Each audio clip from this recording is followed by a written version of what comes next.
βαρεμάρα, τυπογραφικές μηχανές είναι και τέτοια. Δημοσιογράφος δεν είναι αυτός που θα έρθει. Ναι, και θα μας μάθει πώς να τυπώνουμε μια εφημερίδα. Μήπως να χαλάσει κατά λάθος. Ναι ρε, να χαλάσει. Πες πως χάλασε κιόλας. Έρχεται, πάμε. Περάστε. Παιδιά, όλοι στη θέση σας και ήσυχα. Λοιπόν, σήμερα στα πλαίσια του μαθήματος Γνωρίζοντας τα επαγγέλματα έχουμε μαζί μας τον δημοσιογράφο κύριο Καραπιπέρη που θα μας δείξει πώς φτιάχνετε μια εφημερίδα. Καλημέρα, παιδιά. Θα σας πω και θα σας δείξω πώς μπορείτε να φτιάξετε τη δική σας εφημερίδα.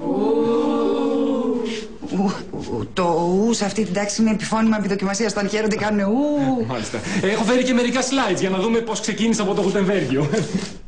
Μα τι έγινε? Τι έγινε?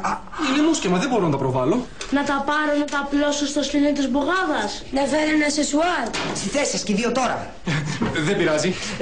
Βγάλτε χαρτί και μολύβι. Θα το κάνουμε με τον παραδοσιακό τρόπο. Θα σημειώνετε. Και μετά θα γράψετε διαγώνισμα ότι καταλάβατε. Γιατί δεν νομίζω ότι αυτά τα slides βράχηκαν μόνα τους. Λοιπόν, η δημοσιογραφία είναι η ανίχνευση της αλήθειας και η ενημέρωση του κόσμου για αυτή την αλήθεια που ανακαλύπτουμε. Τι ωραία. Είπες κάτι, παιδί μου? Λέω, τι ωραία, κύριε... Πώς σας είπαμε?